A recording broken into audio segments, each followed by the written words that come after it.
Brandon's graduation is this Friday, June the 1st at 7 p.m. at Lewis County Middle School. And they're having a picnic the They're next having a day. cookout the next day. Cookout the next day. At 6 o'clock. At Jackie's house. Okay, sorry. Good morning. Good morning. It's a great honor of mine to go anywhere and to get to speak about my Lord and Savior Jesus Christ. Amen. They asked me if I would come and speak to this church, and I said absolutely, would love to, be honored to. And I can make this really short and quick. The Bikers for Christ is just exactly what our patch says on the back. It's all about one thing and one thing only. Christ. That's what we're about. We're not about religion. We're about a relationship. And we're about spreading the good news of the gospel of Jesus Christ. Okay. Is that better? Yeah. And that's what we do. But we choose to do it. We're a motorcycle ministry. We're not a motorcycle club. Some of you all probably heard of motorcycle clubs such as the Hells Angels. These are some of those really, bad guys that do bad things.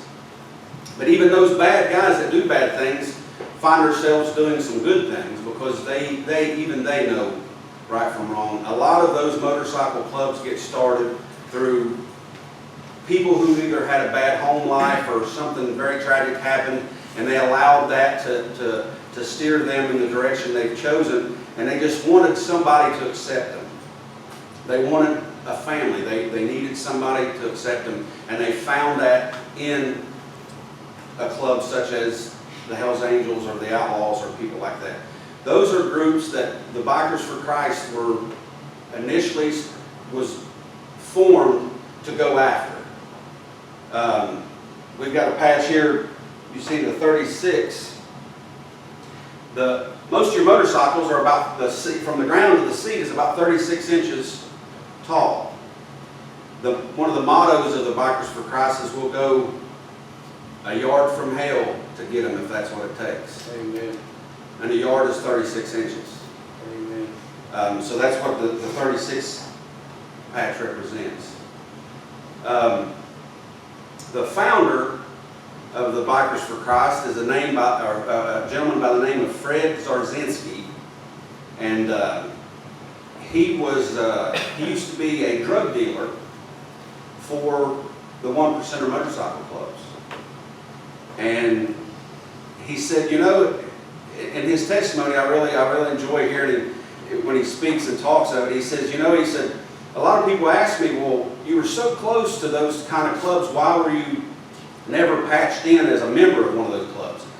And he was as honest could be, and he said, because I was their drug dealer, and if I patched in, I had to share my profit. I thought, wow, this guy's just telling it like it is, isn't he? And he tells the story of how he got saved, and he said he's seen this lady. He's from California, and he said he's seen this lady that caught his eye, and he said I'm not going to lie. He said I thought, man, that is the most beautiful woman I've ever laid my eyes on. He said I've got to figure out a way to get to talk to her and get to know her. I want to see if I can get her to go out with me. Now we know that probably at that point in his life he had bad intentions. But when he approached this woman, she said, sure, I'll go out with you. And he was shocked. She said, I'll tell you where you can meet me on our first date. He said, okay. He said, man, I was ready anywhere, wherever she said I was going to go. He said, she gave me an address to a church. And he said, I thought, okay. He said, I can do this. I can do this. I can go sit to a church service. And if that's what it takes to get her to go out with me on a real date other than church, he said, I'm going to do that. So he said, I went, and he said, of course, he said, I talked to her and convinced her to sit in the very back pew. He said, I didn't want to be nowhere near the front, And he said, while I was there, he said, I started looking around the congregation. He said, because I just know there was somebody in there. He said, I was going to have to beat up because they'd already spoken to the pastor. He said, every word that came out of that man's mouth was directed towards me. I knew it was. He said, there wasn't no doubt about it. He said, I looked and looked until I couldn't look no more. He said, I couldn't see a soul in there. I knew. He said, I just knew there was somebody somewhere that had told him all about me. And he said, that started it. He said, God started really working on me. And he said, and he's married to that woman to this day. Been married for I don't know how many years, forgive me, but he's still married to that woman to this day. And that one church service, for a guy who was a drug dealer to a 1%er motorcycle club, started the Bikers for Christ motorcycle ministry. And we're not just in the United States of America, we're all over the world now. We have chapters in Australia, Brazil, Mexico, we're everywhere. And Wes Cooper and I, you all know Wes Cooper? Oh, yes. God bless you. I love him. When he and I first started getting around some of the BFC guys, we had our doubts, and we went to our first Kentucky State BFC rally in Louisville, Kentucky. And after the first night, it's Friday, Saturday, and Sunday. And after Friday evening service, and when we got back to our hotel room, we both sat down on the ends of our beds, and we just kind of looked at each other. And he looked at me, and I looked at him, and I was like, wow. And he said the same thing. I said, you can't tell me that God ain't all over this. He said, brother, I'm telling you, I'm the same way. I said, I'm all in. I'm all in. This is where I can feel God wants me here. So that started, and we ended up patched in with the Ashland chapter in Ashland, Kentucky. And once we were with them for, I don't know, maybe going on close to 2 years, we felt that God was saying, hey, I want you over here. I want you to start your own chapter, and let's go your way. And we prayed about it, we talked about it, and that's where we're at now. So I'm the elder of the Lewis County chapter, which only means I'm the top servant. And I'm honored to be that. I especially enjoy and love this ministry that God has put me in, because as the brother said, we've taken a passion that we have for motorcycles, and we've turned that into a ministry. Amen. So Good. it is just enjoyable in every aspect you can imagine. Amen. And so we continue to do that, and again, I'm honored to be here. And one of the biggest things they ask is just that I get an understanding of who we are and what we are. We have an application process to get into the Bikers for Christ. An application process far more intense than any of your churches.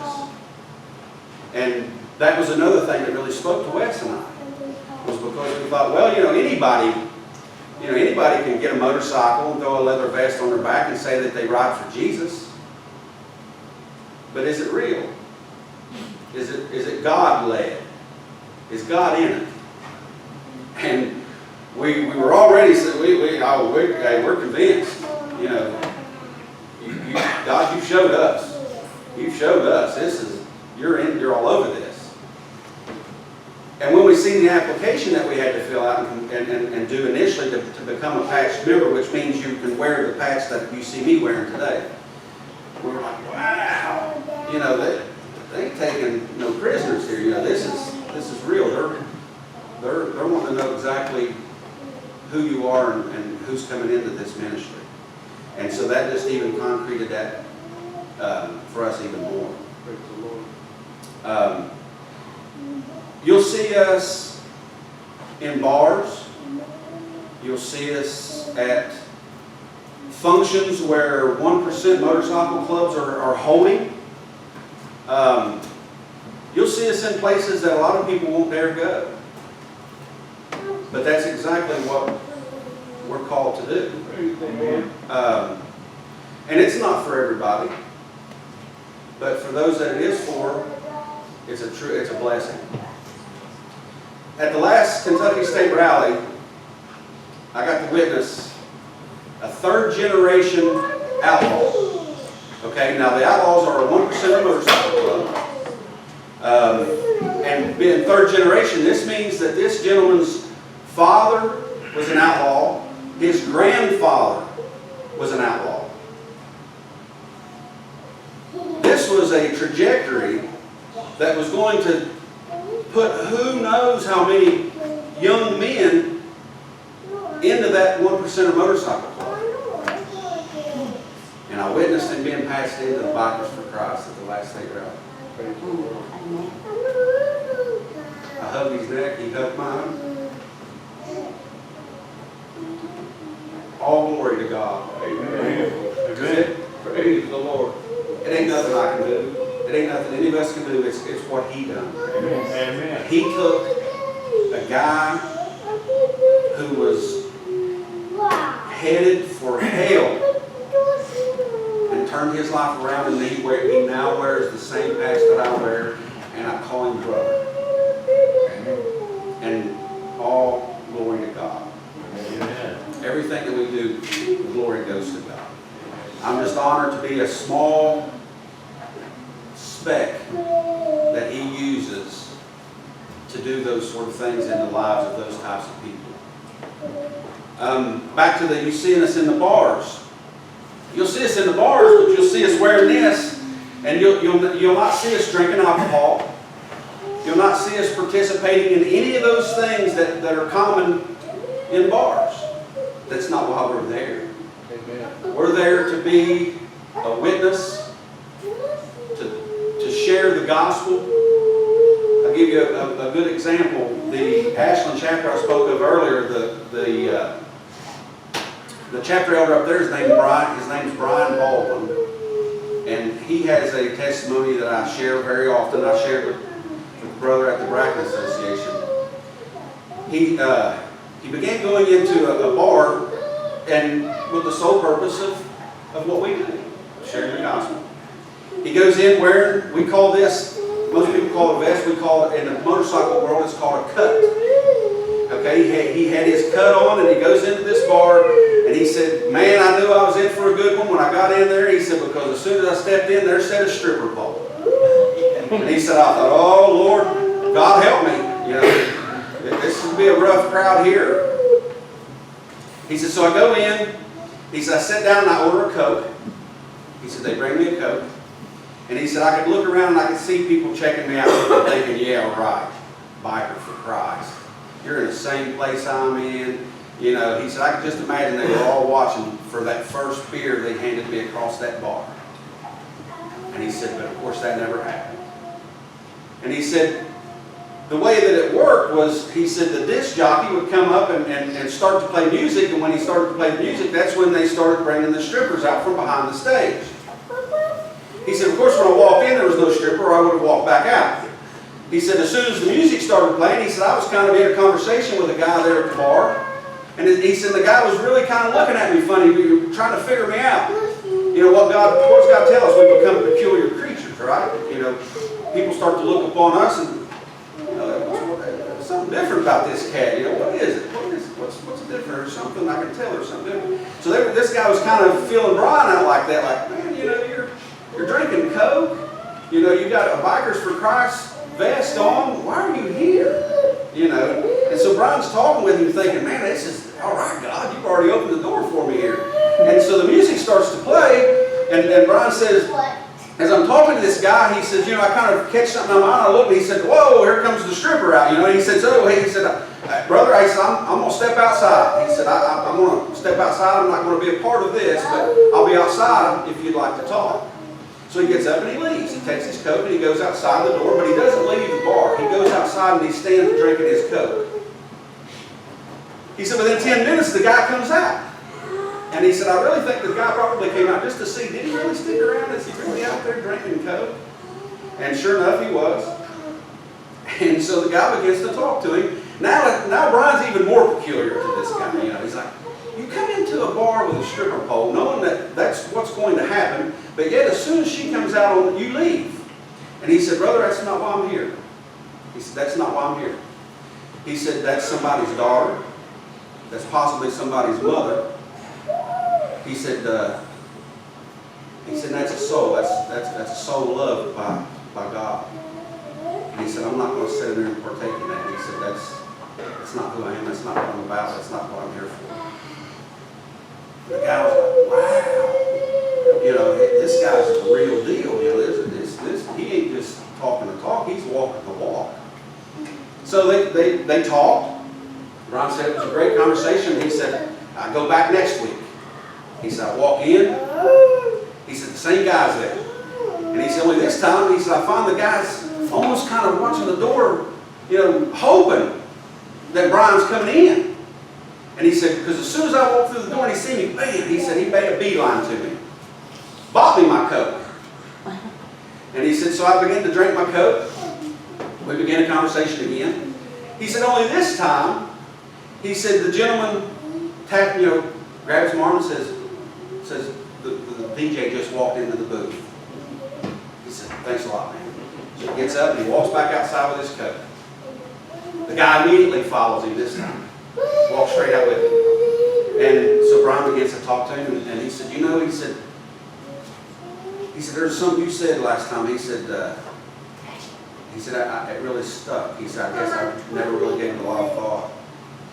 He said, I've got a mother. He said, I've got a daughter. And he said, for me to be in a place like this, and he said, it really bothered me. He said, after you spoke to me and told me why you didn't stay in for that. And he thanked me. And so Brian said he started noticing over time, before you knew it, it wasn't just this guy. It was 2, 3, 4, 5 other guys that towards the end, you know, they come out. Brian was essentially going to a strip bar and then pulling them out of the strip bar and having church with them outside the front door. Praise the Lord. So I just love that testimony when he shared it. I thought, you know, that's a God thing. Yes. To do that.